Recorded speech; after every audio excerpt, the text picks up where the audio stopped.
Bonjour à tous, j'espère que vous allez bien. On se retrouve pour une vidéo un petit peu compte rendu sur une vidéo que j'ai fait il y a un petit moment, c'est-à-dire l'argent de poche. Je pense que vous l'avez vu de toute façon dans le titre, je sais pas trop ce que je vais mettre, mais on va parler du coup de tous vos commentaires que vous avez donnés sur ma vidéo à propos de l'argent de poche. J'avais discuté avec vous un petit peu de ce que je pensais de l'argent de poche, est-ce qu'il fallait donner ou pas, à quel âge, quel montant, est-ce que moi j'en avais reçu, est-ce que Maëva en avait reçu. J'avais fait un petit peu le bilan comme ça de notre situation et de ce qu'on pensait. J'avais demandé en commentaire de me dire ce que vous en pensiez, quel était votre avis à ce sujet, quel montant par exemple, à partir de quel âge, etc. Du coup je vais essayer de condenser un tout petit peu tous les commentaires que j'ai eu sur la vidéo. Je vais vous dire combien de personnes ont commenté. Au cas où j'ai changé d'éclairage parce qu'en fait quand je filme comme ça le soir c'est un petit peu difficile d'avoir un éclairage correct. Avec les écrans ça donne bien mais sur le GS7X mais avec le GH5 ça donne un petit peu moins bien, donc je suis obligé de trouver une solution et là je me suis mis en fait simplement un éclairage à LED au-dessus, fixé au-dessus de la caméra qui est fait exprès, que j'utilise d'ailleurs en enquête paranormale. Je sais pas trop ce que ça va donner à l'image, là j'ai le retour, ça va à peu près mais on sait que c'est pas vraiment similaire quand c'est monté et en plus on voit encore plus le fait que j'ai moins de cheveux, c'est génial. Alors parlons argent, d'ailleurs j'ai été démonétisé sur cette vidéo, j'ai l'honneur de vous informer que je n'ai pas été monétisé.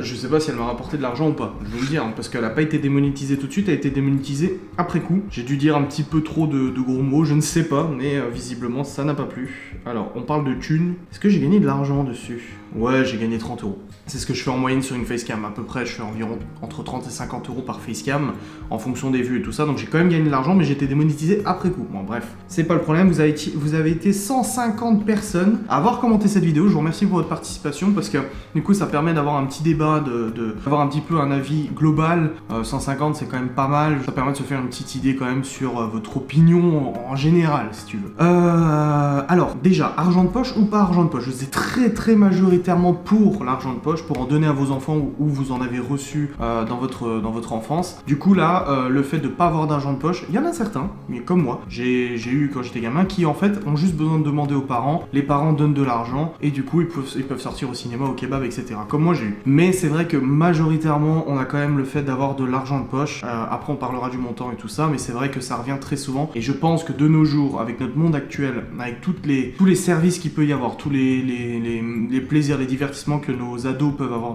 j'ai pas encore d'ados, mais nos ados peuvent avoir, comme le cinéma, le kebab, le McDo, tous des trucs comme ça, ils sont plus amenés à avoir besoin d'argent de poche plutôt que de demander aux parents à chaque fois est-ce que tu peux me donner, est-ce que tu peux me donner. Je pense que c'est aussi un peu culturel. Je vois que les personnes qui ont répondu non je n'ai pas d'argent de poche ou j'en ai pas donné à mes enfants, c'est des personnes qui sont plus du génération des années 80, voire 90, un peu comme moi et tout ça. Ensuite au niveau fréquence, majoritairement c'est une fois par mois. Alors j'ai eu pas mal de une fois par semaine, vraiment j'en ai eu pas mal, mais majoritairement j'ai eu plus de une fois par mois. Vous êtes plus adepte à donner une fois par mois un budget global comme un salaire tout simplement. J'ai eu un commentaire assez pertinent là-dessus qui disait que cette personne-là trouvait en fait un peu dommage de donner de l'argent un peu comme un salaire tous les mois, ce qui nous fait donc une majorité de 8 pour l'argent de poche et une majorité de une fois par mois. Je pense qu'une fois par mois c'est peut-être un peu long, moi personnellement, c'est mon avis, ça n'engage que moi, mais c'est peut-être un petit peu long une fois par mois, donc moi je pencherais peut-être pour une fois par semaine ou toutes les 2 semaines, enfin ça dépend de l'âge tu vois, mais une fois par mois pour gérer c'est peut-être un peu short, après à voir au niveau montant, mais voilà, c'est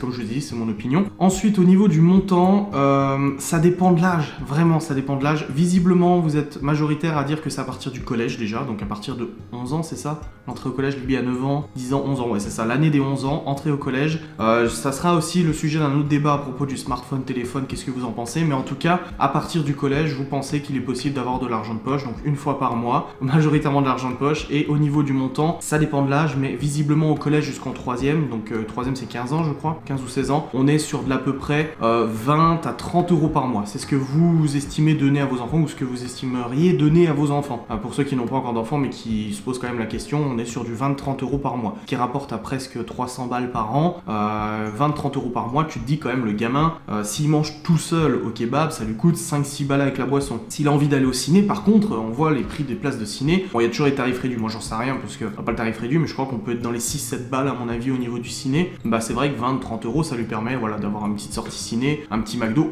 peut-être une sortie par mois. Une fois par mois, ça fait qu'il peut faire sa petite sortie avec ses potes, se payer son McDo, se payer son ciné, sa petite glace Häagen-Dazs au ciné qui te coûte un bras et demi, mais voilà, il peut faire sa petite soirée une fois par mois. Après, il y a aussi le concept économie et tout ça, se dire voilà, pour 20-30 balles, si j'arrive à économiser 10 balles par mois, etc., sur un an, ça me fera 120 balles de plus et il aura peut-être les moyens de s'acheter son téléphone, enfin un peu plus haut de gamme que les parents lui auraient fait à Noël et tout ça, je pense. Mais 20-30 euros par mois, je trouve que c'est assez cohérent. Alors, petit point de situation, attention, je parle uniquement de l'argent de poche, je ne parle pas des placements en livret ou autres qu'on peut faire sur nos gosses. Nous on place de l'argent pour nos enfants depuis maintenant plusieurs années, depuis en tout cas qu'on s'est relevé, parce que c'était pas le cas avant, quand on a été dans la merde financière et tout, bah c'était un peu difficile. Et on rattrape en fait sur les années qu'on n'a pas pu, pour leur remettre un petit peu, comme si en fait depuis leur naissance on leur mettait une certaine somme tous les mois, pour qu'à leurs 18 ans ils aient un joli montant pour payer leur permis, leur première bagnole et une année d'assurance par exemple. Moi je sais que ma mère a fait ça pour moi, c'est que tous les Noël, ce que mon arrière-grand-mère me donnait comme étrenne à Noël, elle les mettait sur un compte, ça m'a permis de payer mon permis et ça m'a permis de payer deux, trois petites choses à côté. Mais voilà, c'était le plus important, c'est de pouvoir payer le permis de conduire. Donc là, je parle pas du tout de ça, hein. Je parle vraiment de l'argent de poche et non pas de ce qu'on peut mettre sur le compte tous les mois. Parce que j'ai certaines personnes qui ont confondu en disant bah moi je mets 50 euros par mois sur le compte le livret de mon gamin. Non, c'est pas du tout le concept, je parle pas de ça du tout. Donc pour en revenir au sujet de l'argent de poche, voilà ce qu'on peut en déduire, c'est que sur 150 commentaires et 7564 personnes qui ont regardez la vidéo, on peut en déduire que vous êtes majoritairement pour avoir de l'argent de poche une fois par mois, 20-30 euros, jusqu'à peu près la fin du collège. Après, à la sortie du collège, vous êtes plus à dire qu'on monte à 50 euros par mois.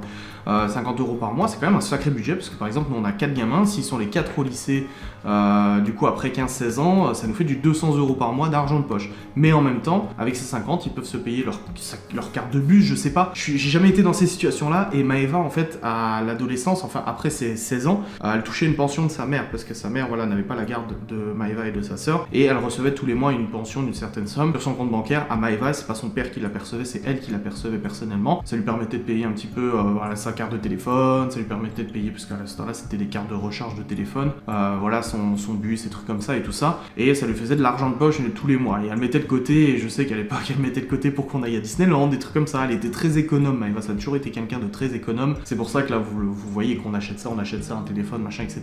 Mais de l'autre côté, elle est extrêmement économe, et elle sait très bien ce qu'elle fait.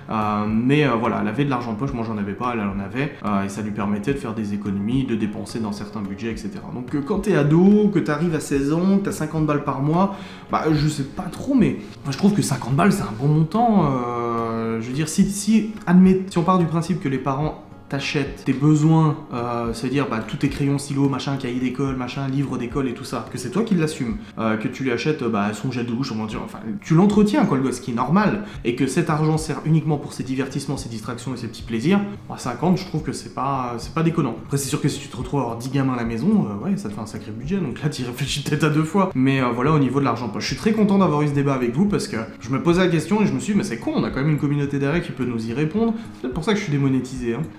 Il y a quand même des personnes derrière qui peuvent nous répondre, nous donner leur avis, qu'est-ce qu'ils en pensent et tout ça. On vous sonde assez souvent. Alors on a beau dire qu'on est dictateur et qu'on bannit tout le monde, tous ceux qui sont pas d'accord, etc. Je bannis simplement les gens qui sont pas d'accord, parce qu'on sait très bien qu'on ne peut pas discuter avec eux. On a déjà essayé des centaines de fois de discuter avec ces gens-là, et ça part systématiquement en insulte, pas de notre part, mais ça part en insulte, en mauvaise compréhension, ils te rabâchent en fait tout ce qu'ils ont sur le cœur, tout ce pourquoi ils t'aiment pas et tout ça. Donc des avis négatifs, oui, il y a pas de problème avec ça, mais malheureusement on sait très bien que les gens qui sont un peu sensés, s'ils sont pas d'accord avec toi, ils commentent pas et c'est tout. Moi, j'ai des tonnes de vidéos que je regarde, des fois je suis là, je suis pas d'accord. C'est pas pour ça que je vais me faire chier à écrire un commentaire en disant je ne suis pas d'accord avec toi. Je suis content d'avoir pu partager sur ce sujet de l'argent de poche. Vous êtes plusieurs à avoir dit non, moi je suis pas pour l'argent de poche parce que vous avez détaillé pourquoi vous n'êtes pas pour avoir de l'argent de poche, et ceux qui sont pour avoir de l'argent de poche, vous avez aussi détaillé votre point de vue. Et je trouve que les réponses ont été très variées, très diverses, et ça fait vraiment plaisir de pouvoir en discuter avec vous. Et je pense que je vais renouveler cette expérience de débat en parlant d'autres choses comme le téléphone au collège, au lycée, quand est-ce que vous estimez que vous pouvez donner un smartphone à votre gosse, le contrôle parental aussi, toutes ces choses-là, je pense qu'on peut en discuter entre nous, et ça peut faire des bons sujets de facecam, un peu les trucs du quotidien, parce que nous on entend tous un peu ce qui se dit à la télé, à la radio, machin, TED, et on dit oui, moi je suis pas, vous discutez entre copains, copines, en disant ouais, moi je suis d'accord, je suis pas d'accord, etc. Mais je trouve ça, j'ai mes écrans qui sont foutus le camp, mais je trouve ça super intéressant de pouvoir être des milliers à partager la discussion, parce que du coup on peut tous se rendre compte. Là vous voyez, vous allez voir cette vidéo, vidéo, vous allez vous dire, bon bah je sais qu'en tout cas dans la communauté d'Adrien Chaud, sur 7500 personnes, on a eu majoritairement des gens qui ont dit qu'ils étaient pour, etc., etc. Si on va parler des smartphones, ça se trouve, on va être vachement surpris, on va se rendre compte que vous êtes nombreux à ne pas vouloir donner de smartphone au collège. Alors que moi, personnellement, j'estime que le collège, c'est le point d'entrée pour avoir un téléphone. Parce qu'il n'y a plus cabine téléphonique, machin, etc. Mais avec du contrôle parental. Et ça, j'en ai fait une vidéo, hein. On a un contrôle parental, en tout cas pour l'ordinateur Alibi qui est dans sa chambre, qui fonctionne du feu de Dieu, je peux vous le dire, qui marche super bien. Et moi je pense que smartphone au collège, oui, mais avec des restrictions. Mais ça, on va en parler dans une autre vidéo, donc on s'affole pas. Bref, je vous remercie d'avoir regardé cette vidéo un petit peu compte rendu du débat qu'on a pu avoir. Et merci pour votre participation. C'était super, ça fait vraiment plaisir. Et j'espère qu'on pourra en avoir un autre très rapidement. À très vite.